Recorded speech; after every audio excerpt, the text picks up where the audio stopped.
Pemirsa TVRI Papua Barat, media pemersatu bangsa, kembali jumpa kita dalam program Ruang Sehat. Dalam program Ruang Sehat kali ini, kita akan membahas tentang kesehatan jiwa, di mana lebih spesifik kita akan membahas tentang stigma pada gangguan mental. Telah hadir bersama kami saat ini Dr. Feiti Magda Mawei, spesialis kedokteran jiwa ya dok. Ya, terima kasih dok boleh meluangkan waktu hadir bersama kami di kesempatan kali ini.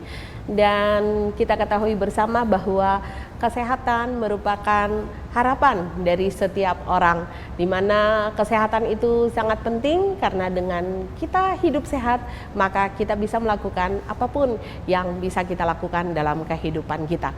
Dalam bincang-bincang kali ini kita akan lebih fokus dalam kesehatan jiwa, di mana kita tahu kalau jiwa kita sehat maka tentunya apapun yang akan kita kerjakan, jiwa sehat, pikiran kita sehat, tentunya akan menambahkan satu keceriaan ya dok dalam kehidupan kita. Baik, silakan saya langsung ke narasumber kita yang berkenan hadir untuk mengupas lebih jauh, membahas lebih jauh tentang stigma gangguan mental dalam kesehatan jiwa. Silakan Dr. Feiti. Baik, terima kasih Dr. Maggie. Sebelumnya terima kasih kepada media TVRI karena hal seperti ini sebenarnya membantu dalam promosi tentang kesehatan mental. Dan saya senang sekali diundang hari ini untuk bisa mempromosikan tentang kesehatan mental. Terima kasih untuk Dr. Maggie juga karena berkenan membawa saya dalam acara hari ini. Secara umum tadi kan Dr. Maggie menyebutkan bahwa orang dengan sehat jiwa ya, pasti lebih ceria. Benar apa yang dikatakan oleh Dr. Maggie. Jadi orang dengan gangguan mental itu bisa diobati. Orang gangguan mental itu ada obatnya. Dan orang gangguan mental ini semakin cepat diobati, semakin cepat ditemukan, prognosa dia di kemudian hari, perkembangan penyakitnya di kemudian hari akan lebih baik dibandingkan orang yang mungkin sudah ada gangguan tapi lama mencari bantuan. Kita nggak tahu ya dok. Jadi ada banyak hal yang menyebabkan hambatan. Ada banyak hal yang menyebabkan orang itu gagal mencari pengobatan di awal di tahap penyakit yang paling dasar. Jadi salah satunya memang stigma. Tetapi selain stigma itu ada banyak hal sebenarnya. Jadi ada juga tentang bagaimana persepsi masyarakat budaya tentang gangguan mental. Ini salah satu cara yang menghambat orang untuk mencari bantuan. Kemudian sumber daya uang itu penting dari individu itu sendiri ataupun bagaimana ketersediaan obat-obatan. Kemudian tadi kan sudah saya sebutkan stigma. Ada juga hambatan dalam pribadi orang tersebut. Pola pikir juga ya dok ya. Orang kadang tidak cepat mencari bantuan. Dia enggan mencari bantuan.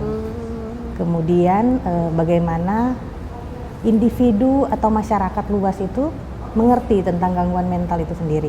Jadi pendidikan dan pemahaman orang terhadap gangguan mental itu berbeda-beda sebenarnya. Iya betul ya dok. Nah, selain itu memang ada gangguan mental yang juga komorbiditas dengan penyakit lain. Komorbiditas dengan penyalahgunaan zat. Itu ada faktor pemicunya ya dok ya. Itu salah satu hal yang bisa menghambat orang dengan gangguan mental itu sembuh secara sempurna. Stigma itu sendiri kan ada banyak hal. Jadi stigma itu bisa kalau dari definisi stigma itu bagaimana sikap kita, perilaku negatif serta kepercayaan serta keyakinan orang atau komunitas terhadap individu dengan gangguan mental. Nah, stigma ini bisa salah paham. Jadi bisa dalam bentuk suatu kesalahpahaman. Jadi orang menganggap orang dengan gangguan mental ini sebenarnya bukan penyakit medis. Mereka menganggap ini penyakit yang karena karakternya lemah, individunya, pribadinya yang kurang. Padahal sebenarnya orang dengan gangguan mental itu ada dasar medisnya. Jadi sama halnya dengan orang-orang yang sakit jantung, sakit stroke. Berarti sama dengan penyakit yang lainnya sebenarnya dok. Ada penyebabnya, ada gejalanya juga ya. Dan ada obatnya tentunya ya. Tentunya ada obatnya. Kemudian ada stigma tentang ketakutan. Jadi ketakutan yang berkembang di masyarakat itu karena ada persepsi yang salah dengan orang yang gangguan mental. Mereka menganggap orang gangguan mental itu orang yang berbahaya. Iya, menakutkan ya, menakutkan. lebih ke arah situ ya dok ya. Terus kemudian mereka menganggap orang dengan gangguan mental itu tidak bisa diprediksi. Kadang normal, kadang tidak, kadang bisa berbaur, kadang baik, kadang Berubah-ubah marah, ya, Dok. Terus kemudian ada persepsi yang berkembang bahwa orang dengan gangguan mental ini tidak bisa berkontribusi dalam suatu komunitas masyarakat seperti itu. Tapi sebenarnya bisa ya dok? Bisa, orang gangguan mental itu bisa harus diberdayakan, harus diberdayakan karena itu salah satu cara untuk mengurangi stigma. Apakah itu juga merupakan satu bagian proses untuk penyembuhannya dok? Iya, jadi itu bagian dari terapi, bagian dari cara kita untuk mengurangi stigma dan diskriminasi pada orang-orang dengan gangguan mental. Iya.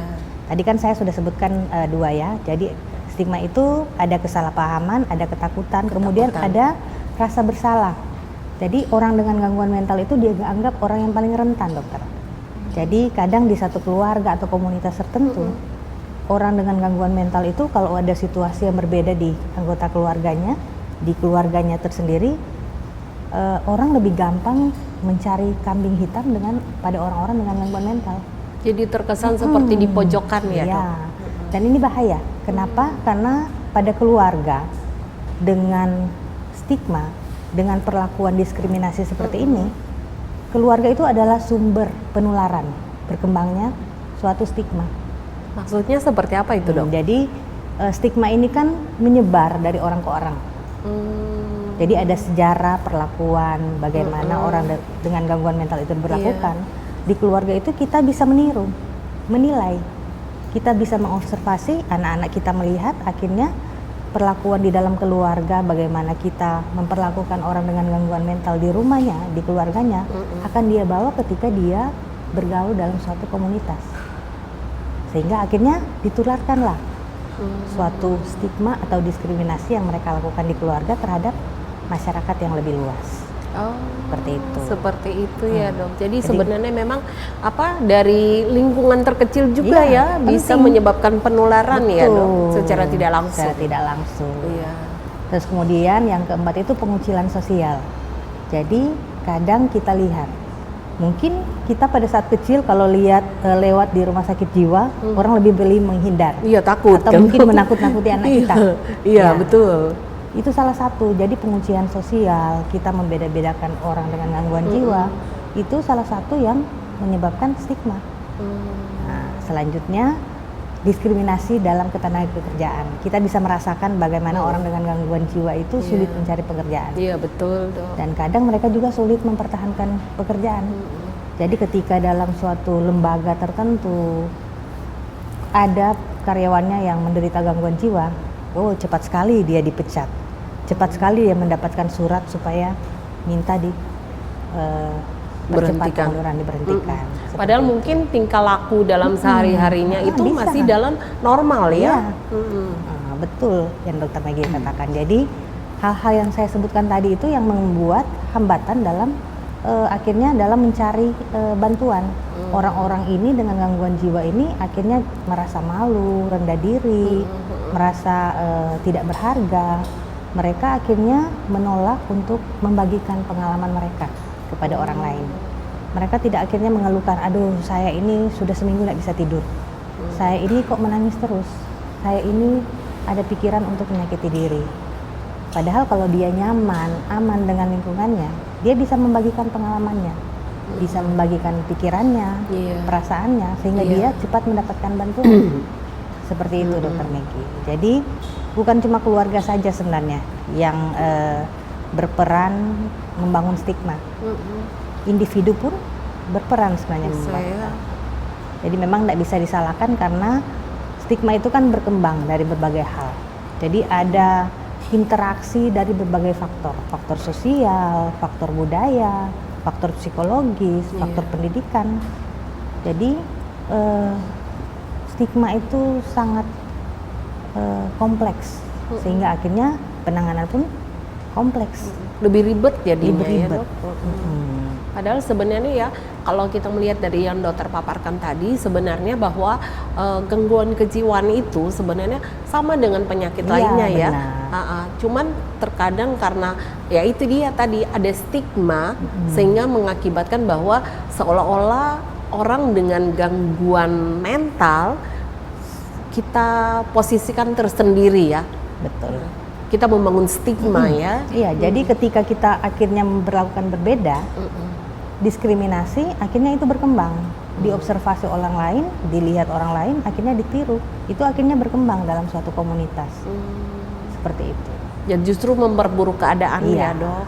Dan akhirnya menghambat, orang akhirnya malu. Individu dengan gangguan mental itu akhirnya malu untuk mencari bantuan. Terlambat. Iya. Akhirnya yaitu prognosa ke depannya harusnya dengan pengobatan yang lebih cepat, gejalanya yang muncul, perbaikan klinisnya lebih baik. Akhirnya ketika dia lama mencari bantuan, akhirnya tidak seperti yang diharapkan. Semakin sulit pengobatannya ya, Dok. Pengobatannya. Mengejar ketertinggalan Iya. itu agak sulit memang. Seperti itu. Iya. Kalau dari pemandangan ya, Dok, bahwa terlalu berat ya yang dialami oleh orang yang dengan gangguan kejiwaan ya, gangguan mental dalam hal ini, karena orang terlalu berpikir bahwa kalau orang dengan gangguan mental itu harus disendirikan. Nah, stigma itu yang dibangun ya selama ini ya, Dok. Betul yang dikatakan Dokter Maggie. Jadi diskriminasi, stigma, diskriminasi. Jadi diskriminasi ini berkembang dari stigma, yaitu karena memang ada persepsi yang salah Iya. terhadap orang dengan gangguan jiwa. Terus kemudian ketika ada diskriminasi yang tadi Dokter Maggie sebutkan, jadi ada diskriminasi perumahan. Jadi kita bisa lihat di media sosial yang pernah kita lihat orang dengan gangguan jiwa itu justru ditempatkan oleh masyarakat tersebut dalam komunitas tersebut di hutan. Dan kadang mungkin dipasung. Iya. Seperti itu yang akan terjadi. Akhirnya bukan orang itu akan tambah baik, jadi akan lebih tambah buruk sebenarnya. Ya, karena itu tadi yang dokter katakan tadi ada 3 hal ya, bahwa apa jahat ya. Jadi ada persepsi kita ya, persepsi kita prasangka bahwa buruk terhadap orang dengan gangguan iya, mental. sehingga mungkin itu tadi timbul dipasung. Padahal sebenarnya yang bersangkutan ini tidak sampai melakukan hal yang menurut pemahaman kita akan dilakukan. Betul. Iya. Betul. Jadi nanti penting untuk merubah persepsi orang terhadap orang dengan gangguan jiwa. Iya. Salah satu yang kita lakukan sekarang, Dokter Maggie. Iya. Jadi media itu punya peran penting sebenarnya. Kadang media itu menggambarkan, merepresentasikan orang dengan gangguan jiwa itu sesuatu yang berbeda, tidak akurat, tidak sesuai fakta.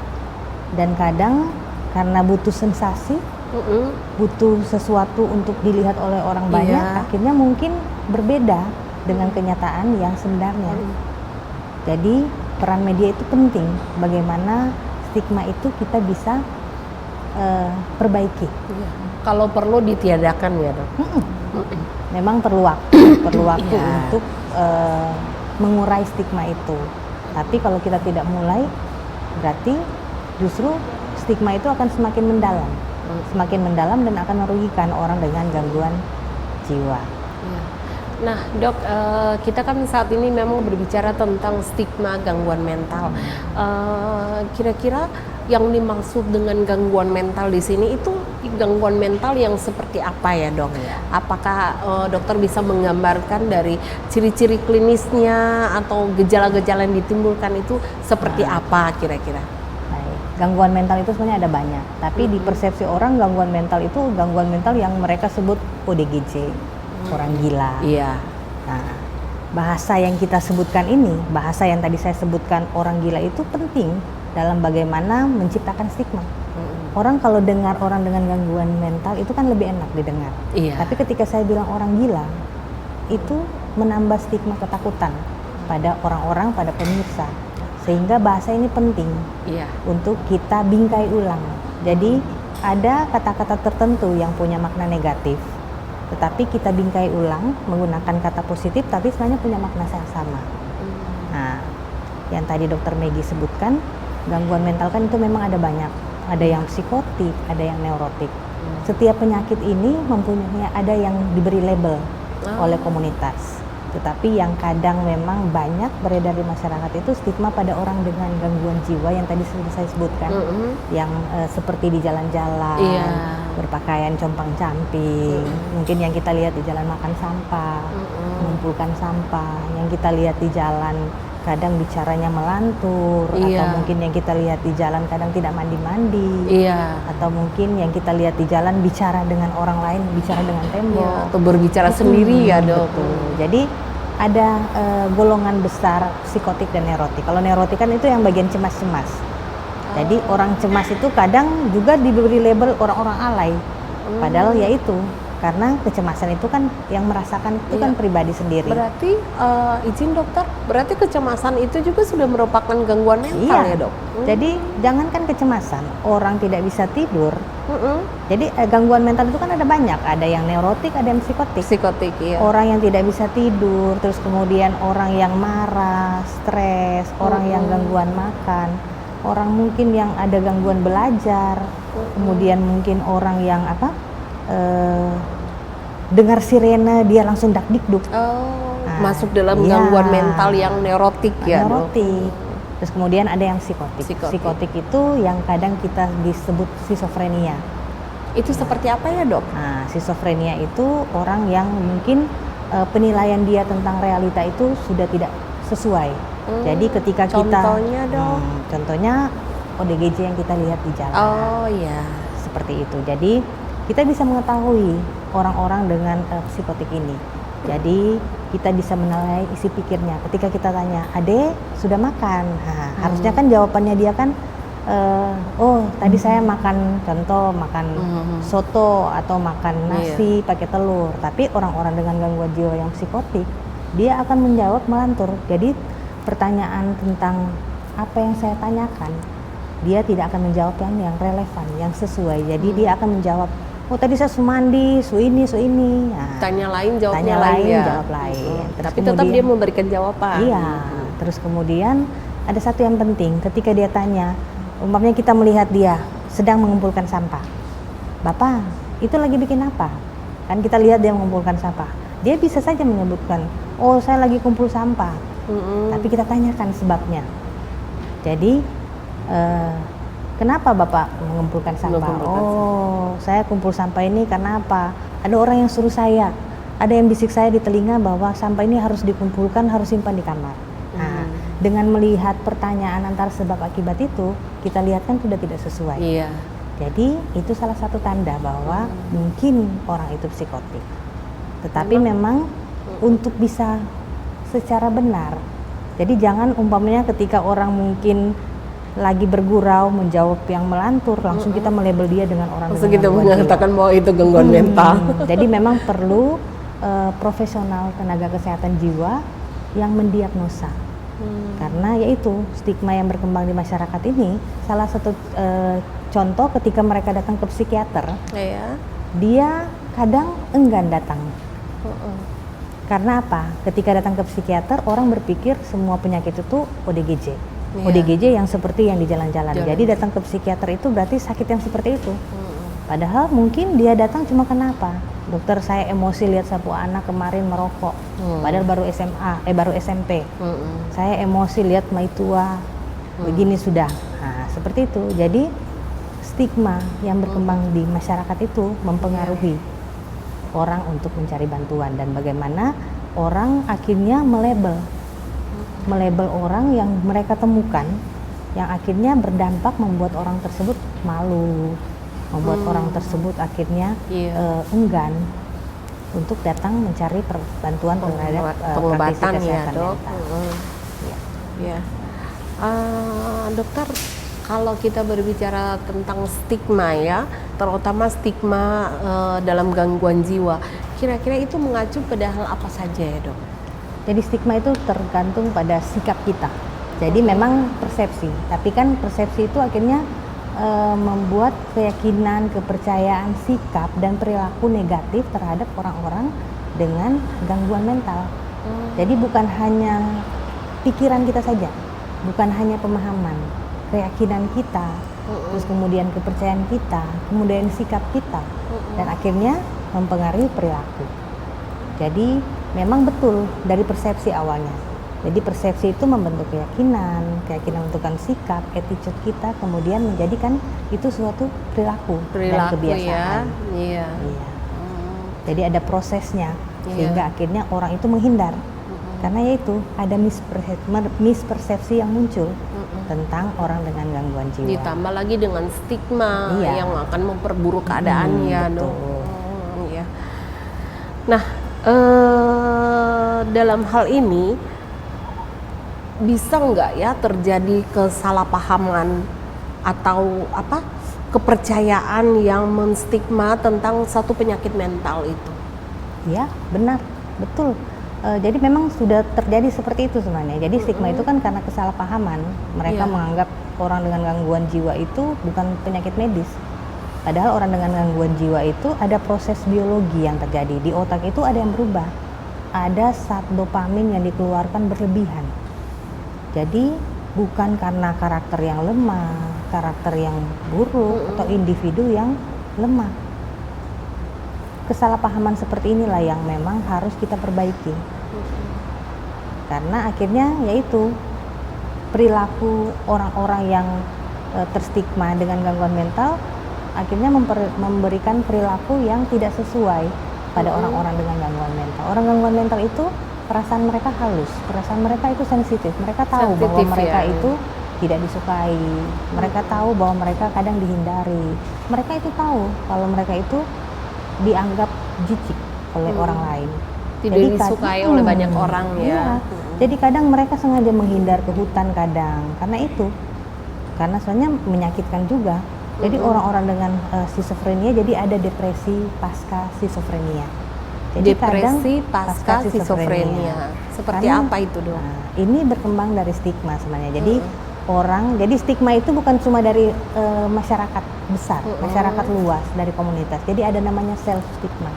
Self stigma itu pribadi, individu yang menderita gangguan jiwa, akhirnya dia memasukkan pemahaman dia, perilaku orang terhadap orang gangguan mental, dia masukkan stigma juga akhirnya ke dirinya.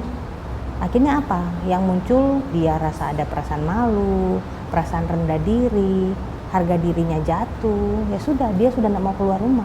Padahal sebenarnya awalnya itu tidak ada ya, tidak dimiliki oleh orang tersebut. Iya, bisa jadi dia stabil, bisa bekerja akhirnya. Tapi karena dia tahu bahwa orang banyak tahu bahwa dulu itu saya pernah mungkin masuk rumah sakit jiwa. Dulu saya pernah pergi ke psikiater. Padahal mereka bisa bekerja sama dengan orang lain. Mereka bisa tetap bekerja. Tidak akhirnya kadang ketika dia kembali ke komunitas, dia mendapatkan perlakuan berbeda. Didiskriminasi. Ya. Akhirnya mempengaruhi mood dia akhirnya.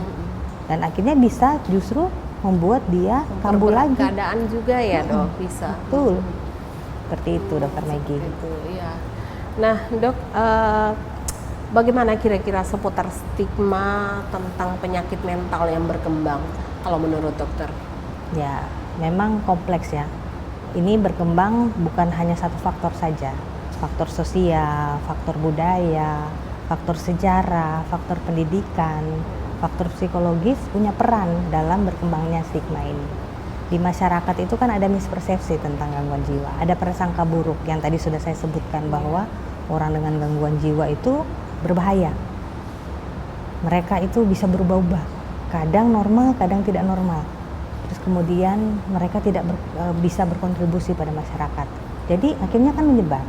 Terus kemudian media sosial, media seperti ini itu punya peran bagaimana stigma ini berkembang.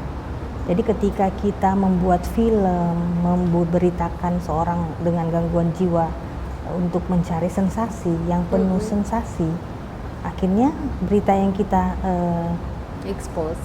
expose itu suatu hal yang tidak akurat, tidak sesuai fakta.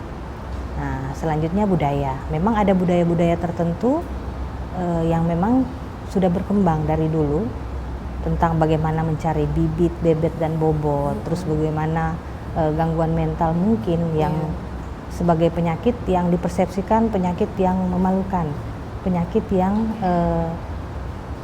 berbahaya atau penyakit yang diakibatkan oleh diri sendiri. Nah, seperti itu. Kemudian ada faktor pendidikan. Jadi kadang orang-orang yang tidak terekspos dengan edukasi tentang kesehatan mental atau mungkin kurang dalam pemahaman tentang kesehatan mental, akhirnya ya seperti itu, berkembanglah stigma-stigma. Jadi gampang terstigma dengan orang-orang dengan gangguan mental.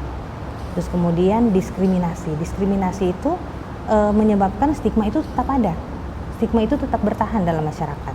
Karena apa? Orang-orang yang didiskriminasi akhirnya membuat masyarakat luas melihat, oh ternyata ada gangguan mental itu. Jadi contohnya ketika di rumah sakit, poli jiwa itu dikasih di sangat terpencil, sangat jauh contohnya, supaya itu salah satu diskriminasi sebenarnya pada orang gangguan mental. Karena apa?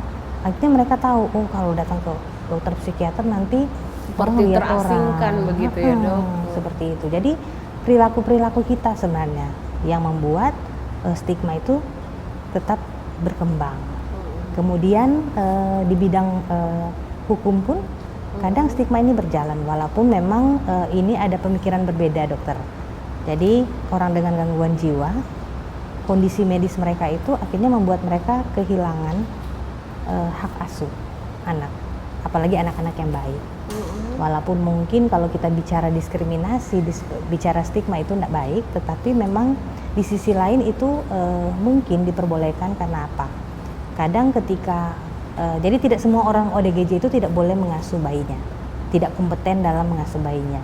Tapi ketika dia bisa berobat teratur, rajin minum obat, atau ada keluarga pendukung yang lain, suami atau istri atau ipar atau orang tua kandung dan mantu yang bisa mensupport, mereka bisa tetap mengasuh bayinya seperti itu. Jadi hal-hal tersebut akhirnya membentuk suatu persepsi, membentuk suatu stigma dalam masyarakat yang tambah untuk berkembang stigma tersebut. Seperti itu dokter. Seperti itu ya dok. Kebanyakan kan kalau sebenarnya kita mungkin bisa mendeteksi secara dini ya orang dengan gangguan mental, karena seperti yang dokter bilang tadi ada dua, neurotik sama psikotik ya.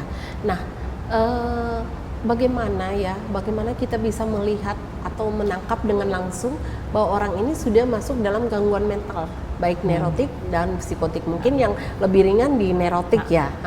Kira-kira apa ada ciri khas tertentu yang bisa kita duga? Mungkin kalau tadi dokter katakan kalau dia datang ke psikiater kan, tapi kalau tidak dalam kehidupan sehari-hari, ada enggak ya yang bisa kita lihat bahwa oh ini sudah dalam gangguan mental?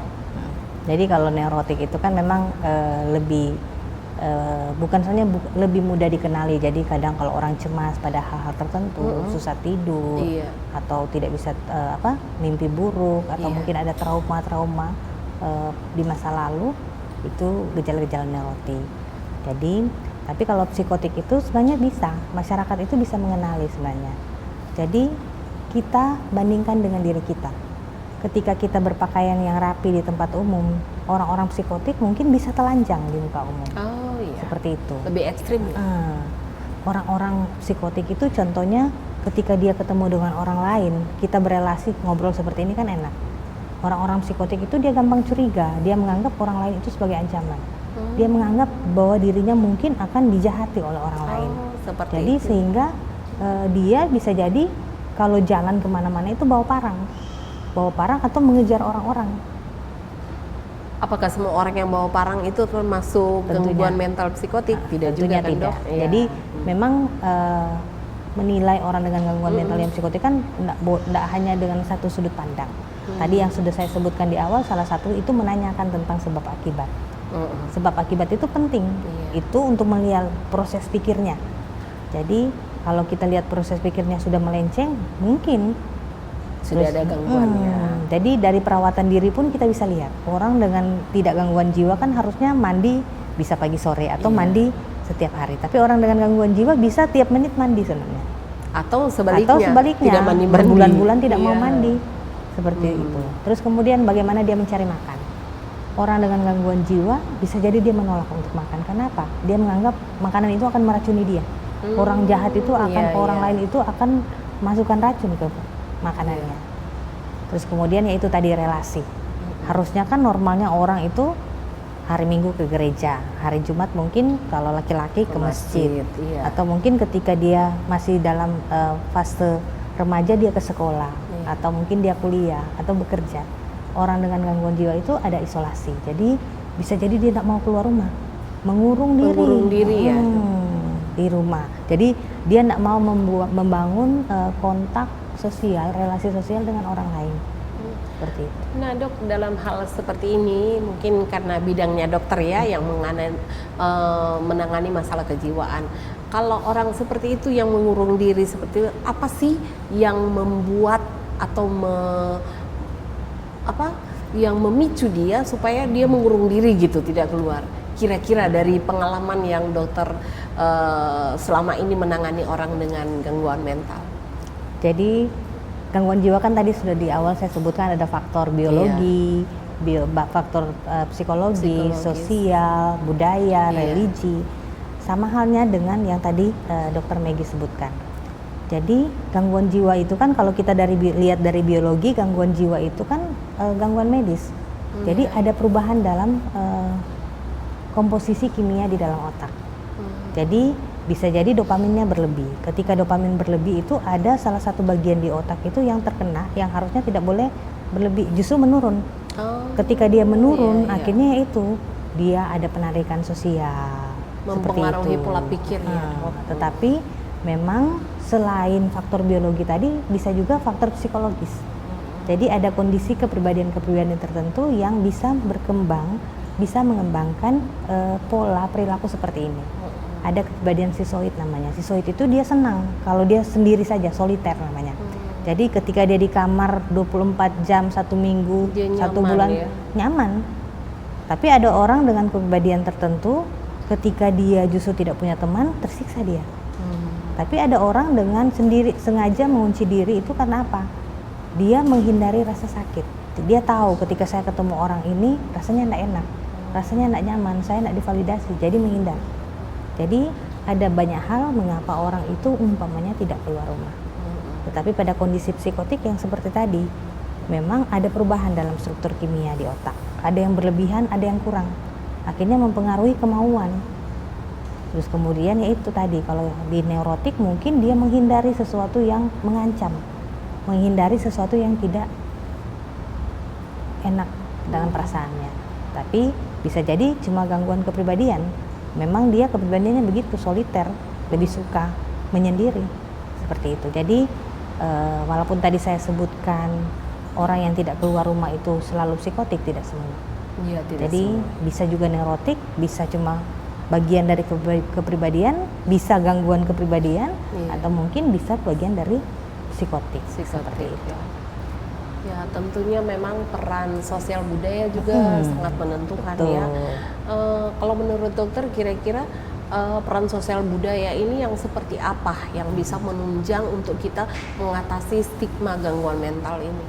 Jadi peran sosial budaya itu tentang komunitas. Bagaimana media sosial seperti yang kita sebutkan ini, terus bagaimana kita merubah persepsi. Jadi komunitas itu penting untuk mengatasi stigma. Salah satu sederhana yang bisa kita lakukan seperti ini, jadi ada promosi kesehatan, ada pendidikan, memberikan pemahaman yang baru tentang kesehatan mental. Kemudian kalau di tingkat komunitas yaitu untuk mengurangi diskriminasi, kita memulai, jadi kita kan mulai meliding, jadi memberikan contoh kepada orang lain bahwa ketika kita bicara tentang stigma, ketika kita bicara tentang diskriminasi, harusnya kita tidak boleh melakukan diskriminasi. Jadi kita memberikan contoh, kemudian kita kurangi perlakuan yang berbeda di lembaga kita atau di tempat kita berada, di komunitas kita pada orang-orang dengan gangguan mental. Jadi yang sederhana kita bisa lakukan apa? Berdayakan mereka. Ada acara 17 Agustus, kan ada panitia. Melibatkan mereka. Libatkan, walaupun mungkin cuma pasang bendera, walaupun mungkin diajak kerja bakti, walaupun mungkin diajak ikut lomba tertentu, yaitu ketika kita melibatkan mereka, itu salah satu cara bagaimana kita mengatasi stigma dan mengurangi diskriminasi, seperti itu. Memang ada banyak hal yang bisa kita lakukan, yaitu pertama kan merubah misrepresentasi media juga kan seperti ini yang kita lakukan. Jadi orang-orang dengan gangguan jiwa itu jangan diberitakan berlebihan, jangan diberitakan terlalu sensasi. Itu salah satu. Itu di bidang sosial yang bisa kita lakukan. Jadi boleh juga kita lakukan kampanye bagaimana? Contohnya kita kan harus membuka dialog terbuka. Jadi dialog terbuka ini bisa dalam bentuk lokakarya, dan ini bisa dilakukan oleh pemerintah, lembaga-lembaga tertentu atau komunitas. Jadi kan di komunitas itu ada dana-dana desa. Jadi komunitas itu bisa membuat suatu lokakarya, mengundang, ada seminar-seminar. Terus kemudian yang bisa kita lakukan juga di platform media sosial itu, di Instagram kita kan ada siaran langsung. Jadi kita bisa bikin suatu dialog antara praktisi kesehatan mental, melibatkan orang-orang dengan gangguan jiwa yang mungkin sudah sembuh sempurna ataupun mungkin sembuh 80% tapi bisa bekerja.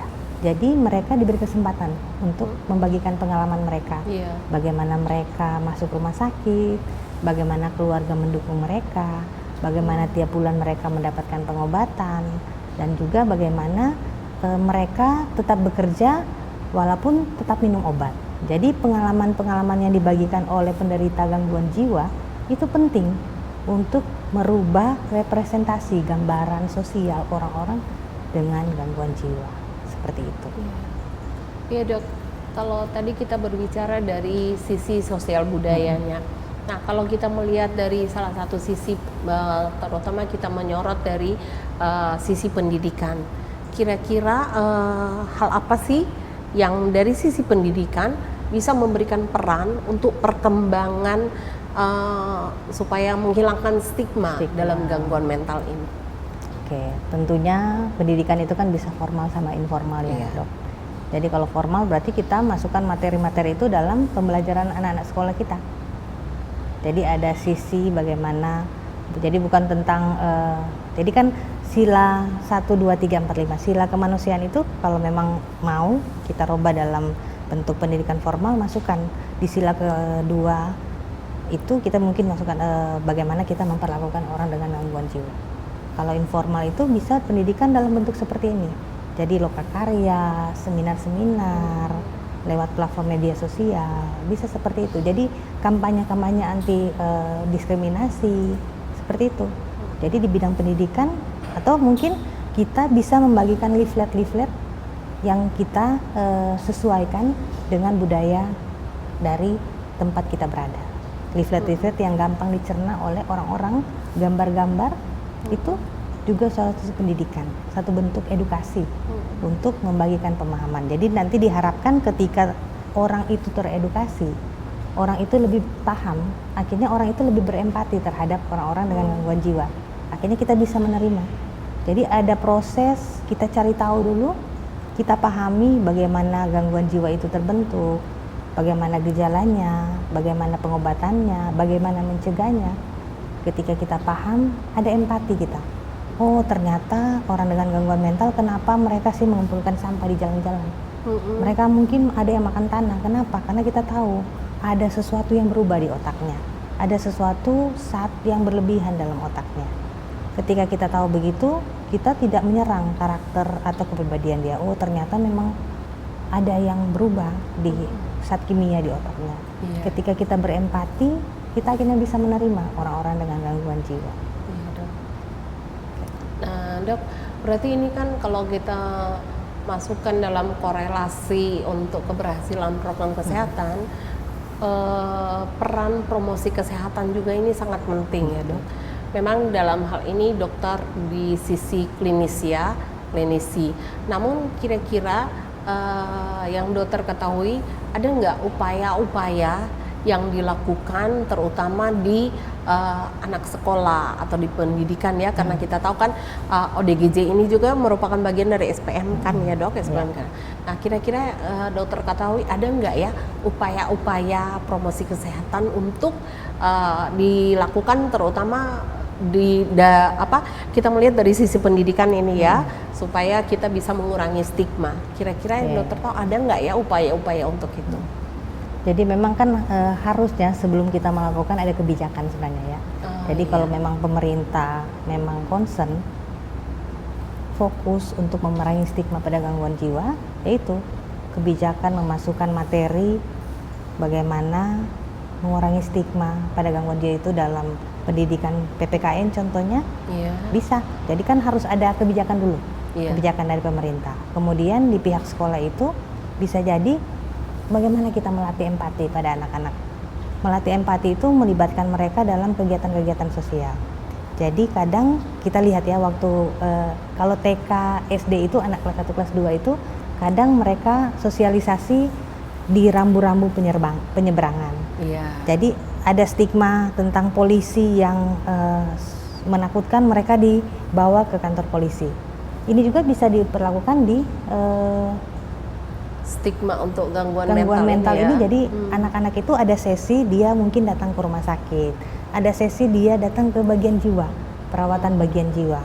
Dengan begitu bisa menumbuhkan empati. Dengan sekedar contohnya mungkin membawa biskuit, seperti itu. Jadi bisa dengan menumbuhkan empati sama pendidikan formal yang itu. Tapi ya itu tergantung kebijakan dulu soal. Kebijakan itu penting. Kalau tidak ada kebijakan kadang mungkin di awal mungkin butuh dorongan dari orang lain, tetapi lama-kelamaan mungkin ada kesadaran. Ketika ada kebijakan, lembaga-lembaga, pihak sekolah terdorong dan harus melakukan. Tapi mungkin ke depan ketika sudah berjalan 1 tahun, 2 tahun, 3 tahun, tidak perlu kebijakan lagi, tapi akhirnya tumbuh. Dilihat dari sisi bagaimana menumbuhkan empati pada anak-anak. Seperti itu. Karena memang sudah ada rule-nya ya, Dok. Memang kan kita tahu bahwa kebanyakan anak-anak itu ya terhadap orang yang dengan gangguan mental ada ketakutan ya. Ketakutan mendasar karena memang hal itu justru yaitu stigma yang dibangun dari lingkungan sekitarnya. Yang kadang seperti yang dokter katakan di pengantar tadi, kadang sekedar menakut-nakuti anak-anak, kan? Ya saya nggak bisa pungkiri juga mungkin dulu waktu anak-anak kecil kan, ya. Ketika kita lewat di rumah sakit jiwa, orang tua kita bilang, lihat itu ada orang sana. Ada orang sana, seperti itu. Padahal yang dokter katakan tadi sebenarnya itu ada 2 ya, neurotik sama psikotik ya. Seperti itu. Seperti itu ya, Dok. Jadi anak-anak ini penting soalnya. Ketika anak-anak itu terstigma, keyakinan ini akan dibawa di masa depan. Potensi mereka menularkan ke orang lain itu besar. Ketika mereka mungkin ketika dewasa menjalin hubungan, dia akan pilih-pilih juga akhirnya. Oh, saya harus bibit-bibit dan bobot. Saya tidak mau orang dengan riwayat keluarganya punya gangguan mental contohnya. Akhirnya seperti itu, diskriminasi. Atau enggak mungkin ketika dia sekolah dia tahu gurunya dulu pernah atau lagi minum obat dari psikiater, mulai dia mencari kambing hitam. Dia ketika dia mungkin tidak melakukan tugas dari dosen, dia bilang dosen tidak memberikan pengajaran yang baik karena dia sedang minum obat jiwa. Seperti itu. Terus kemudian mungkin dia suatu saat membangun keluarga, bisa jadi dia akan tularkan dalam keluarganya nanti. Seperti itu, Dokter Maggie. Karena memang sudah terpola dari kecil dari ya. Kecil. Jadi ada keyakinan yang ditanamkan dari kecil. Keyakinan itu turun temurun memang. Akhirnya menjadi suatu bagian dari sejarah akhirnya. Bagaimana peran sejarah itu membentuk stigma akhirnya. Dari hal-hal kecil seperti ini, dari keluarga. Seperti itu. Dan secara tidak langsung dia juga tentunya akan membentuk stigma juga. Padahal awalnya dia yang seperti dituntun lah ya untuk menciptakan stigma. Tapi seiring berkembangnya waktu dia sendiri akan menciptakan stigma, iya kan? Dan akhirnya apa, Dokter Maggie? Jadi kita kan tidak tahu hidup kita ke depan seperti apa. Bisa jadi suatu waktu orang itu mungkin ada sakit, cuma insomnia toh, tapi dia butuh obat tidur dari seorang psikiater. Akhirnya dia takut datang ke psikiater karena dia tahu ada stigma datang ke psikiater itu berarti orang dengan ODGJ. Nah, akhirnya apa? Ketika dia tidak bisa tidur 1-2 hari mungkin bisa teratasi, pekerjaannya tidak terbengkalai, emosinya stabil. Tapi akhirnya ketika dia tidak cari bantuan, 1 minggu dia tidak bisa tidur, emosinya labil, marah sana sini, keluarganya mungkin akhirnya terpengaruh, terus kemudian akhirnya dia lakukan kekerasan dalam rumah tangga atau kekerasan pada orang lain, atau mungkin akan menghambat pekerjaan dan produktivitas dia sebagai seorang dewasa yang punya peran seperti itu. Karena sudah pasti itu tidak akan seiring sejalan. Betul. Kan, yang sebenarnya dia orientasinya ada pada sesuatu hal, tetapi yang lain karena sudah terbentuk stigma, sehingga sudah menilai, wah ini sudah lain, seperti itu ya dok ya. Betul. Padahal sebenarnya kalau hal itu tidak ada stigma dan diskriminasi, maka gangguan mental bukan berarti harus berakhir pada ODGJ ya. Jadi tidak harus berakhir berat dan tidak harus dia tidak bekerja, tidak harus dia harus di rumah terus, tidak harus dia tidak produktif seperti itu. Sebenarnya mungkin pada saat ya ada hal yang dia mungkin butuh bantuan orang lain, misalnya kan kadang bisa ke psikiater ya. Betul. Bisa dia lebih enak mengemukakan, tapi karena itu tadi dia berpikir nanti kalau saya sudah ke situ orang melihat bahwa orang pikir saya itu sudah ada gangguan kejiwaan ya, gangguan mental yang berat gitu ya. Betul Dokter Maggie. Jadi stigma ini akhirnya menghambat orang untuk membagikan pengalamannya. Jadi contohnya boleh mungkin ketika dia lagi galau, lagi sedih, kehilangan sesuatu, kadang nggak perlu datang ke psikiater. Teman kita, orang yang paling kita percaya bisa jadi tempat curhat sebenarnya. Tapi karena ada stigma, akhirnya mungkin orang-orang di komunitas itu terstigma dengan orang dengan gangguan mental, orang yang terlalu cemas, sering menangis, dikatakan lebay. Akhirnya kadang ketika orang itu berbicara, orang itu membagikan pengalamannya, dia lebih gampang mendapatkan penghakiman, mendapatkan konotasi negatif dari orang lain. Akhirnya dia apa? Dia akhirnya menarik diri. Lebih baik saya tidak curhat ke orang. Karena ketika saya curhat bukan ketenangan yang saya dapatkan, justru hal yang tidak diinginkan ya. Kita kadang seperti itu. Orang-orang dengan gangguan mental itu kadang tidak harus berkembang berat. Ketika pada awal mereka mencari bantuan tanpa harus ke psikiater, datang ke kita mengeluhkan bahwa ada pengalaman-pengalaman yang berbeda. Contohnya, bisa jadi orang dengan gangguan psikotik itu kan ada fase prodromal, ada fase sebelum dia berkembang jadi suatu gangguan yang dikatakan skizofrenia. Jadi bisa ditandai dengan dia mengurung diri. Kadang ketika dia bilang atau dia mulai ada ketakutan orang lain akan mencelakai dia. Pada orang-orang tertentu dia kadang bilang ke orang lain. Tetapi orang di rumah itu bilang, kau lebay, kau terlalu macam-macam, kau berdoa saja, begini-begini berdoa saja. Kadang seperti itu. Ya, ini bukan cuma stigma saja sebenarnya. Tentang pendidikan, pemahaman orang dengan gangguan mental itu juga kurang. Akhirnya ketika fase prodromal, ketika ditangani lebih cepat itu hasilnya lebih bagus. Akhirnya terlewati fase itu. Akhirnya dia datang dengan sudah gejala, sudah skizofrenia, akhirnya seperti itu. Mungkin tidak akan sembuh sempurna. Sembuh, tetapi mungkin butuh waktu. Jadi fase penyembuhan tiap orang itu kan beda-beda. Jadi skizofrenia pada orang ini akan berbeda dengan pada orang lain. Obat yang digunakan pada ini bisa jadi tidak akan mempan pada orang ini. Walaupun mungkin dalam literatur disebutkan obat ini untuk penanganan ini, tapi tidak. Jadi ada pengalaman berbeda-beda, perlakuan yang berbeda. Obat-obat itu pada orang-orang tertentu. Fase penyembuhan itu bisa berbeda pada tiap orang. Dan itu kan memang ada faktor yang mempengaruhi. Tidak berkembang hanya dalam kata-kata biasa saja. Salah satu faktor yang mempengaruhi yaitu waktu. Waktu ketika pertama kali mencari bantuan itu penting. Ketika waktu itu tepat, cepat, pasti prognosanya akan lebih baik. Seperti itu. Seperti itu ya dok. Nah dalam perkembangan waktu kira-kira dok, bagaimana sih kita tahu kan bahwa sebenarnya stigma ini bisa kita atasi, ya. Memang butuh waktu. Tapi kira-kira dok, cara-cara atau ada nggak kiat-kiat tertentu untuk mengatasi stigma pada orang gangguan mental? Oke, kita mulai dari diri kita sendiri. Jadi diri kita sendiri harus kita didik untuk bisa mengatasi stigma. Didik diri kita itu untuk mencari informasi-informasi tentang gangguan mental. Itu kita lihat, kalau skizofrenia gejalanya ini. Jadi ketika kita terdidik untuk mencari informasi tentang gangguan mental, kita tahu, akhirnya kita paham, empati kita muncul. Akhirnya kita bisa menerima. Kemudian di sisi keluarga, Seperti itu tadi yang saya bilang. Karena potensi stigma itu ditularkan ke orang lain, jangan ada diskriminasi dalam keluarga. Seperti itu. Kemudian keluarga itu penting untuk menjalin support system, menjalin dukungan. Bukan hanya keluarga, komunitas juga akan penting dalam menjalin dukungan. Seperti itu. Terus kemudian kalau di tingkat komunitas, yaitu bagaimana kita membuat suatu lokakarya. Jadi kita buat dialog yang terbuka pada tentang gangguan mental. Dialog terbuka ini bisa di tingkat komunitas atau lembaga, bisa luas. Sehingga akhirnya apa? Orang akan tahu. Jadi tujuannya memang promosi kesehatan, pendidikan, pemahaman, menyebarkan pemahaman yang benar tentang gangguan mental.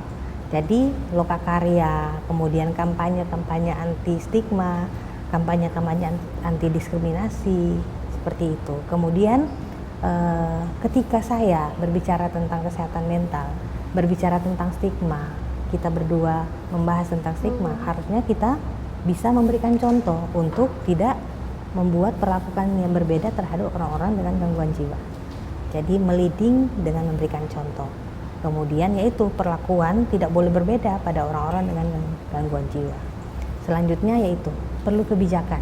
Jadi ada advokasi, kita bangun komunikasi dengan pimpinan yang perlu untuk kita buat kebijakan sehingga ada kebijakan-kebijakan anti diskriminasi. Jadi tujuannya apa? Ada kebijakan yang berpihak pada orang-orang dengan gangguan jiwa sehingga mereka mendapatkan perlakuan yang adil.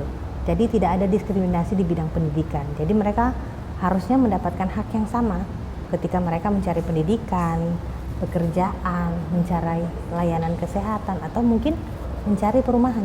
Kadang apa Dokter Maggie? Kadang ada orang-orang tertentu dengan gangguan mental. Ketika dia ingin membeli perumahan dalam bentuk kredit, kadang ditolak. Kenapa? Karena ataupun mungkin dia menyewa suatu tempat rumah. Orang penyewa yang punya rumah itu tahu kalau dia itu punya gangguan mental. Ada beberapa faktor yang bisa faktor ekonomi atau faktor ketakutan. Jadi yang punya perumahan ini takut suatu waktu dia kambuh, atau orang yang punya perumahan ini takut suatu waktu dia mungkin 1 bulan ini dia bisa bayar, 2 bulan berikut mungkin dia tidak bisa bayar. Jadi ada diskriminasi perumahan seperti itu. Terus kemudian bagaimana tadi pendidikan dan promosi kesehatan itu juga kan penting. Jadi seperti itu Dokter Maggie.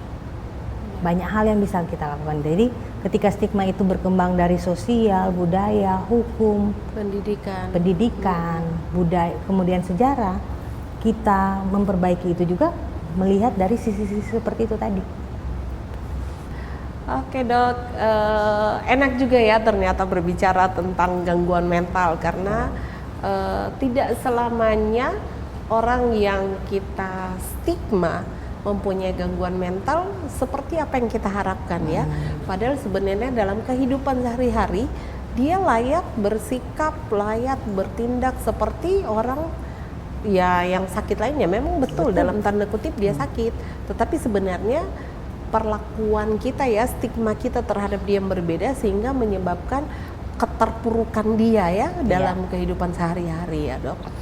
Nah, itu berbicara tentang stigma. Tadi dokter bilang bahwa diskriminasi itu timbul karena adanya stigma ya Dok. Iya. Nah, yang ingin saya tahu di sini bahwa sebenarnya diskriminasi apa yang mungkin lumrah ya, atau banyak atau sering terjadi pada orang dengan gangguan mental.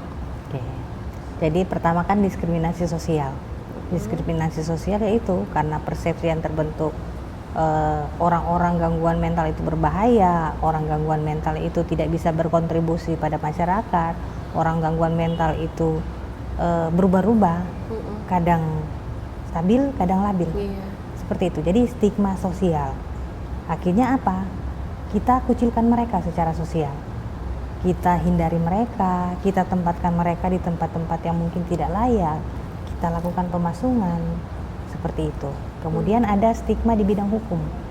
Stigma di bidang hukum yang tadi sudah saya sebutkan. Jadi sebenarnya kita lihat dari dua segi.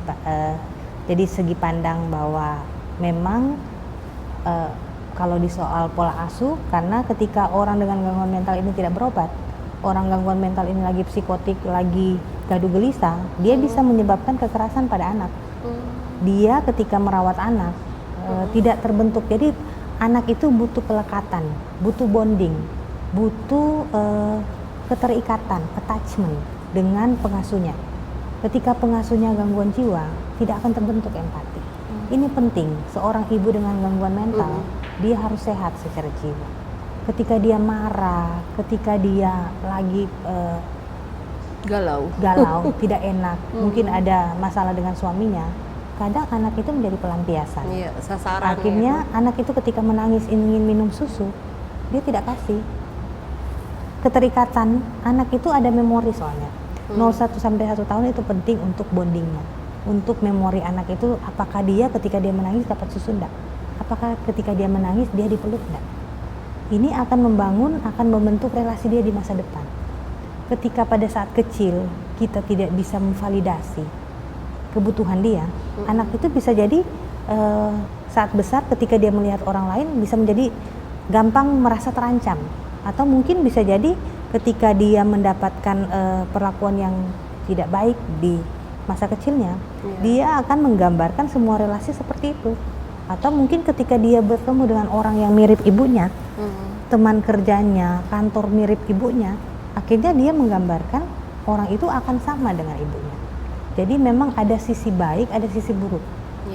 Diskriminasi hukum pada orang dengan gangguan jiwa, terutama pada perempuan. Tetapi sisi baiknya kan di situ. Tapi memang ada sisi buruk, akhirnya stigma itu melemahkan.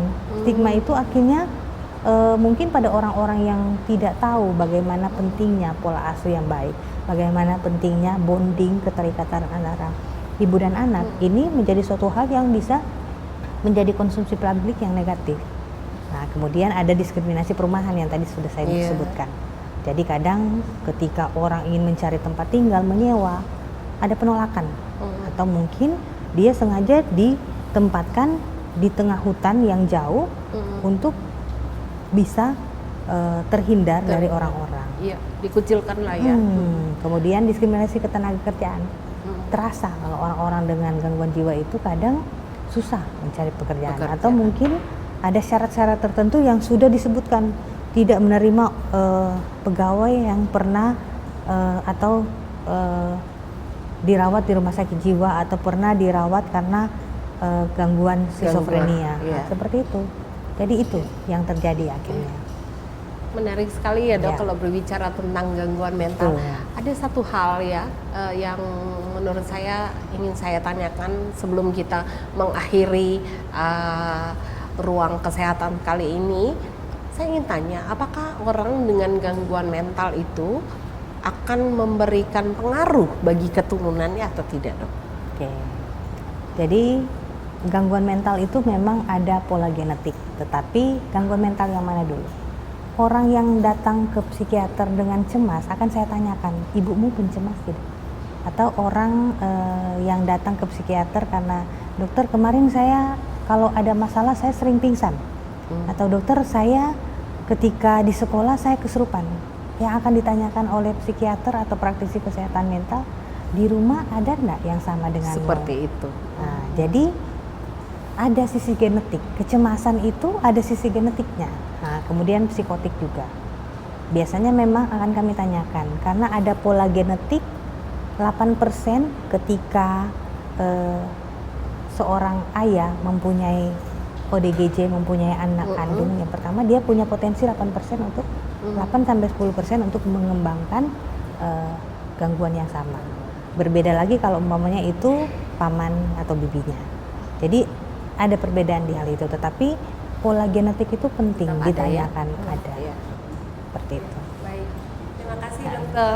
Tidak terasa kita sudah jauh berbicara tentang bagaimana kesehatan jiwa, terutama dalam topik kita kali ini adalah stigma gangguan mental. Dan ternyata bahwa jiwa kita memang harus baik-baik saja, ya. Karena kalau terjadi gangguan sedikit pun maka itu akan mempengaruhi kehidupan kita, ya. Dan jadi betapa pentingnya kita menyadari itu dari awal sehingga kita juga bisa menolong orang lain untuk mendapatkan pengobatan secara dini ya. Dan Mungkin Dokter Maggie saya sedikit mengintervensi. Tadi kan Dokter Maggie bilang jiwa kita harus baik-baik saja. Kata-kata itu bisa menstigma soalnya. Jadi jiwa kita enggak apa-apa, enggak baik-baik saja. Cari bantuan, ceritakan ke teman ketika kita mungkin tidak baik-baik saja. Jadi bahasa itu penting. Jadi makna dari Dokter Maggie mengatakan jiwa kita baik-baik saja, betul, harus baik-baik saja. Tapi nggak apa-apa, kalau nggak baik-baik saja juga nggak apa-apa. Cari bantuan, ceritakan kepada orang, seperti itu. Itu penting ya dok. Nah, hal-hal seperti ini kalau memang tidak tersosialisasi dengan baik, maka justru itu akan lebih menimbulkan faktor yang tidak baik dan justru menimbulkan stigma ya dok dalam gangguan mental. Betul. Ya, baik pemirsa sekalian, kita sudah jauh berbicara dan terima kasih untuk waktu dan kesempatannya Terima Dr. kasih Feti. juga Dokter Maggie, terima kasih karena sudah mengundang saya hari ini. Iya, Terima dok. kasih sebagai praktisi kesehatan mental, saya senang ada edukasi tentang kesehatan mental. Ya, Terima kasih, semoga kita bisa berjumpa kembali dalam waktu yang berbeda dan dalam tayangan selanjutnya tentunya dalam ruang kesehatan di TVRI Papua Barat. Ya. Baik pemirsa, dengan demikian maka tanpa terasa berakhirlah sudah ruang sehat kali ini dengan tema yang kita angkat adalah kesehatan jiwa dan stigma dalam gangguan mental. Saya Dr. Maggie beserta narasumber kita Dr. Feti Mawei yang sudah mengupas jauh bagaimana tentang kesehatan jiwa. Sampai bertemu kembali dalam ruang kesehatan selanjutnya.